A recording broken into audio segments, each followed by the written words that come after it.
how do you feel about the defunding of the police debate? Should entrepreneurs and influencers speak out on such controversial issues?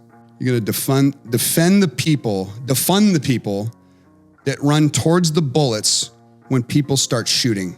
So everyone's running this way, and you want to defund the guys that run that way towards them, trying to stop the madman with the gun. You want to defund the people that every day when they go to their families, they have so much stress and their heart is full with the amount of tragedy they saw all day. I know a lot of cops. We're good friends with the sheriff here in this community. This is a good, safe community that we live in.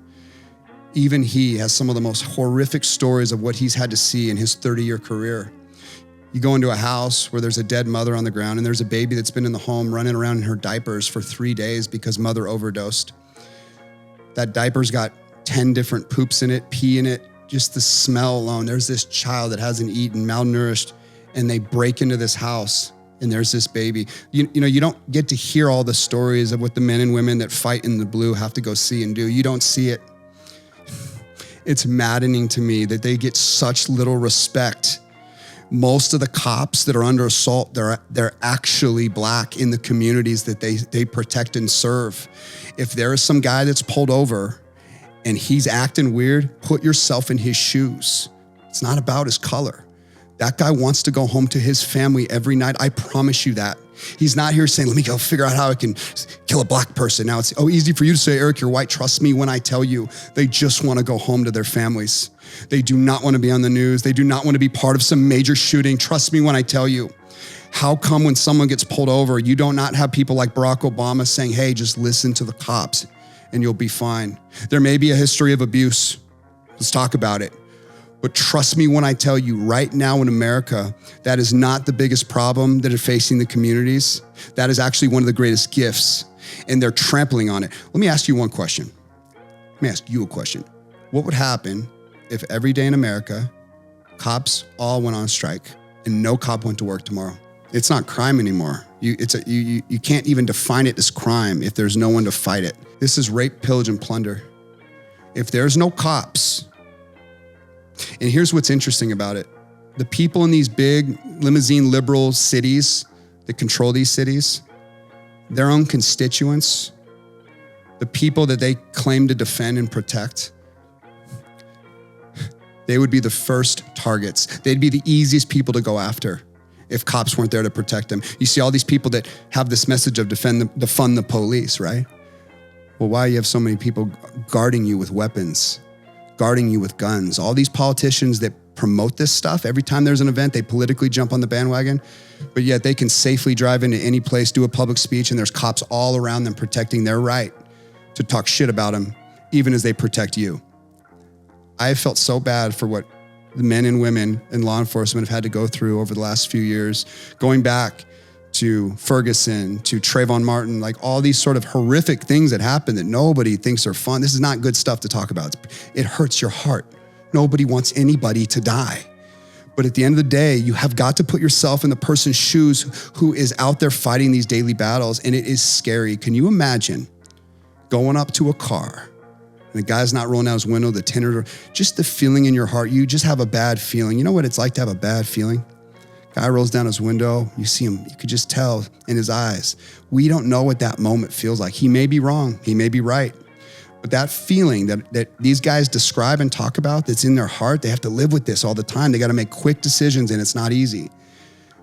9 out of 10 of the worst incidents ever, they happen statistically with white people.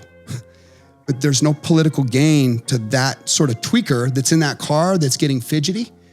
When a cop's there, he just wants to go home to his family. He's getting a little nervous. His heart rate's fluttering. He's starting to see black. He's seeing red. Now something really happens. Where's that in the news? Because that happens every day in America. There's a shooting. There's someone that gets hurt. And if you're not in charge of a potential criminal who is disobeying the law, like what are you supposed to do if someone starts fighting you back? We're going to gently put you down? No, it's going to look rough. That's what they're trained to do because you can't softly. Listen, you ever seen an MMA fighter slowly take someone down cautiously? It doesn't work that way. It's aggressive, it's fierce, it's forceful, it's hard. It's instinctual, it's fast, it's snappy. You're moving. You're disarming a potential threat in a world where there's innocence all around you. Nobody puts themselves in these situations, and these happen every single day. I would love for more people to be a voice behind this message, just the way that I am right here, right now. Be a voice for this. This is not hard. Be a voice for it. Because one day, the worst may happen, and cops don't show up to work. And that would be a very sad day, but even worse now, the future generations. One last thought. I'm on the board for Make-A-Wish. That whole story that really pulled me into Make-A-Wish. I don't know if you know the original story of Make-A-Wish. The original wish that was granted was a little boy that had cancer, and his dream was to be a cop. And he had terminal cancer, and so local police heard about it, and they put this whole thing together for this little boy in this community.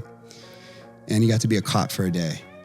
Very powerful story, right? When I was a kid, you know how many kids in my school, their dream was to be a cop, a firefighter, go in the military? I remember, like, literally little kids, we'd have to say what we want to be when we go older, actually saying they want to be a Navy SEAL. They want to be a soldier. They want to be a police officer. They want to be a fireman.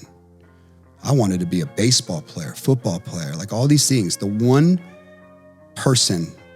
position in America that is not said anymore is a cop. Kids don't want to be cops anymore. What kind of parent would promote that that's a hero's job anymore, except a cop family?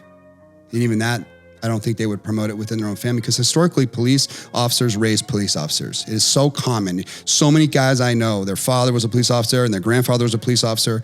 We are destroying sort of the rhythm of the people that courageously go fight, because they are getting kicked in the gut every time they make a decision that does not align politically. And how do you know that when you're not the person in that shoes? You don't, but we'll project that really quickly like we know what's going on.